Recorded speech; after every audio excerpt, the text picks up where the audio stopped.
ഭരതൻ എന്ന് പറയുന്നത് സായ്കുമാറിൻ്റെ ക്യാരക്ടറാണ്. അതിൽ വൈഫായിട്ട് അഭിനയിച്ചിരിക്കുന്നത് സരസ്വതി എന്ന ക്യാരക്ടറായി കലാരഞ്ജനി ചേച്ചി, മൂത്ത മകനായിട്ട് ഷൈജു കുറുപ്പ് ശശി എന്ന ക്യാരക്ടർ. ഇവരടങ്ങുന്ന കൊച്ചു കുടുംബം. ഈ കൊച്ചു കുടുംബത്തിൽ ഭരതന് സ്ട്രോക്ക് മൂലം തളർവാദം പിടിച്ച് ആശുപത്രിയിലാവുകയും ഡോക്ടർ ഷൈജു കുറുപ്പിനോട് അധികകാലം അച്ഛൻ ജീവിച്ചിരിക്കാൻ സാധ്യതയില്ലെന്നും കുടുംബാംഗങ്ങളെല്ലാവരെയും കാണിക്കാനും പറഞ്ഞു.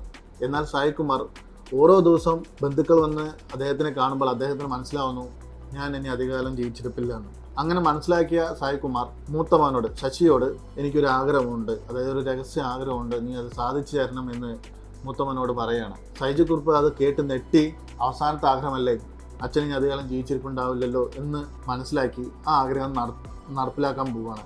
ഇതിൽ പക്ഷേ പലർക്കും തൻ്റെ താഴെയുള്ള പെങ്ങന്മാർക്കും അനിയനും ഇതിന് നല്ല എതിർപ്പുണ്ട്. എന്നിരുന്നാലും അച്ഛൻ്റെ ആഗ്രഹമല്ലേ എന്ന് പറഞ്ഞിട്ട് അവരും കൂടുതൽ സപ്പോർട്ട് ചെയ്യണം. അവസാനം ഷൈജു കുറുപ്പ് ആ രഹസ്യ